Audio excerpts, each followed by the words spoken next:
make some pasta with me for lunch. Get a skillet, but I'm just gonna be using this because I can't really find a small one, so yeah.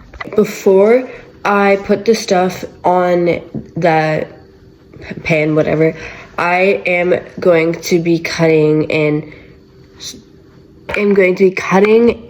making this into a little bit of a paste. I'll show you guys how I do it. What I do is I first cut it in half, and then to each side I cut both ways like this.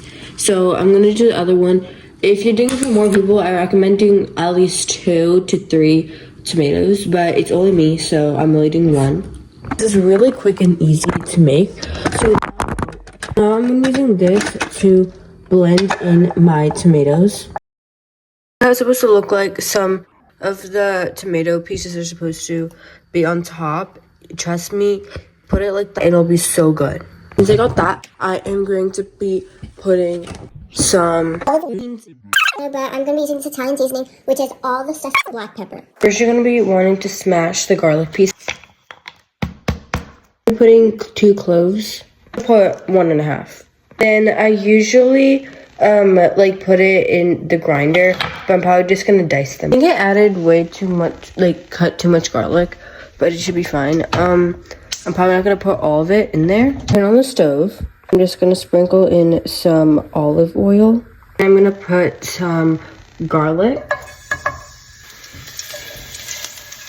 And then I am going to put in a pinch of salt, a teeny tiny bit of pepper, and my secret ingredient, this Italian seasoning. You can get it from Walmart. I got this so I can make pizza, and then I started adding it to my pasta because I needed oregano and it's in this, and it started tasting like really, really good, so I highly recommend. So your garlic is going to be cooking really fast, so you're going to want to add in your tomatoes. It does not make that noise. I think it's just because I have just like put it in all at once and I don't know, I did something, but it doesn't usually do that. Okay, and then I'm going to put some tomato sauce. I had tomato and basil, just not too much because you already have some tomatoes, and also I'm not going to add too much because it's just for me. Just like mix that together. Okay, so I don't know if you can hear, but the sizzling noise calmed down, which I'm glad about.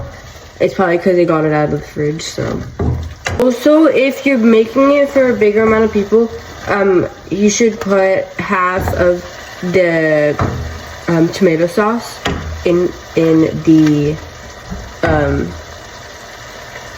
thing. Sorry.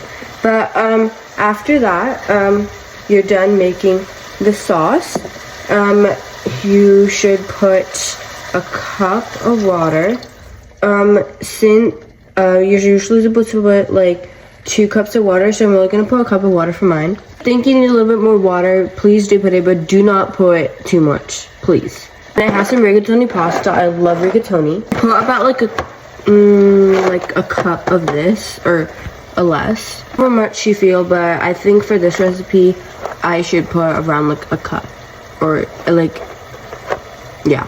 This is how it should look. It looks really small in person because I usually make like big batches for my family, but this is how it's supposed to look. Just flatten out, the lid on top. If you don't have a hole like this, I would like you to dent it because it needs like a little dent or like an air hole.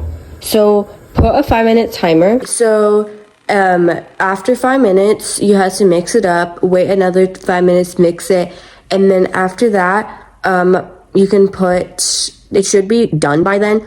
Mine should probably only take like 10 minutes, so I will mix it up for 5 minutes, and then after that, I'll sprinkle some cheese, and then I'll make it, let it cook, and if it needs more time for cooking, then I would wait to put the cheese for like in the end, so do that. If it makes sense, please comment down below. I'll answer or like make a video that makes more sense. Okay, so it's been about 5 minutes, and make sure to scrape the bottom, because if you don't, you're probably going to be having burnt pasta. So surprisingly, it cooked a lot. All the water went away. I put like a cup of water in there. So yeah, Taking out the cheese, mozzarella cheese. As I said, I got the Italian seasoning for the pizza I was making before, which is really good. I'm probably gonna, if you guys want, I'll put down, like, I'll post that recipe just like I'm making this. That I had like these 5 cheese, like 5 cheese, like shredded cheese, and that was really good. Like, I recommend like maybe like experimenting with your cheeses with this pasta. Like, I really love putting like more types of cheeses and mixing matching every time. But most of the time I do use just the normal plain mozzarella cheese. But yeah. And if you guys want like thick cheese like in your like pasta, then I recommend get like the sticks, the cheese sticks, and then like shred it kind of like cheesy. Like when people sometimes eat cheese sticks, they like kind of like rip it off. So put that in your pasta. If you don't feel like there's not that much cheese or whatever, put that and it will be so good, like trust me. Okay, I think it should be done by now.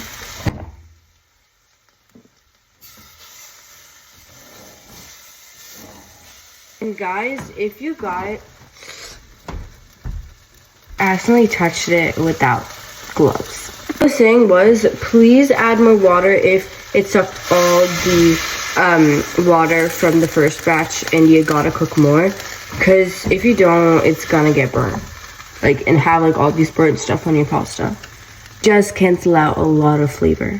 I'm going to be putting in a sprinkle some of the seasoning and some of this mozzarella.